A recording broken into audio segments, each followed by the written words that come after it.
I'm KB with Nerdophiles. How are you guys doing? Hi, KB. Hi. How are Um, you? I absolutely adore this film adaptation. It's really such a beautiful depiction of just fighting for your dreams and doing what it takes to make them come true. So it seems like personally and professionally working on this project was a dream come true for each of you. So can you chat a little bit about kind of which musical number hits closest to your heart and resonates, the most with each of you? And it could be one that you're in or a different one, and why? And I'll start with you, Daphne.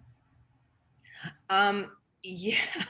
Well, the one behind you, Carnaval, for me personally, because the whole cast was there, and despite the fact that Olga was not, we were there like invoking her, and it was just such a beautiful day. It was hot. We were all working hard. But some of when you're home,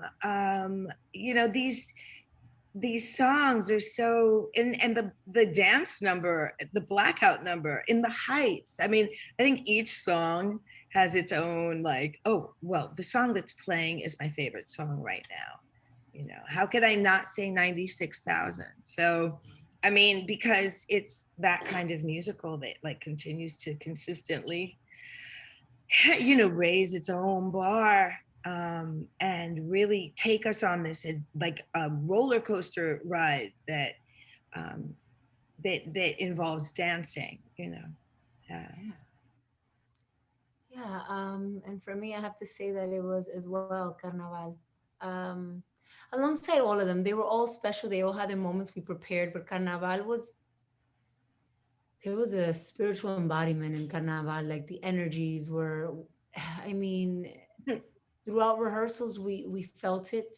And then the day that we shot was a very long day, but it was so gratifying and empowering that day. It's like, when you accomplish something, you do all your homework and you're like, all right, my homework is done. I can walk these streets now and feel proud. That's how I That's felt with right. that scene. I felt like, okay, we were there. We were all present. We were all proud, and we were raising our flags in the honor of of those that came before us and that are going to come. We are going to represent, and we're part of our culture. And that Carnaval, I think, did it beautifully. Oh my goodness. Yes, I love it. Carnival is one of my favorites as well. And so, my last question really just is about kind of what you, as your younger self, would tell your older self who is now in this great production, getting to represent the fullness of who you are. We don't often get to have that type of representation on screen. And now we are here. So, kind of, what would you tell your younger self, like in this moment that you get to experience and us getting to have this not only Latinx representation, but LGBTQ representation as well. So, and I'll start with you, Dasha. What would I tell me, myself, my younger self, or what would my younger self tell me? What would your younger self tell you? Oh yeah, my younger self will have a lot to tell me. I'm just gonna say that I'll tell my younger self not to be shameful, not to feel shame, and not to be embarrassed. And my younger self will tell me now, what are you so scared of? You've never been scared. You know this is what you're supposed to be doing. So have fun, live in the moment, and represent. I love that. What about for you, Daphne? I'm not clear. What would I tell my younger self? Yeah, and what would Yeah, your no, younger I self would tell be you like, if they could see you?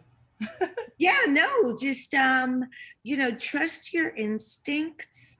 No pare, sigue, sigue. Right. Like it would be no pare, sigue, sigue. Like, yeah, and I mean, listen to others, but yeah, trust your soul.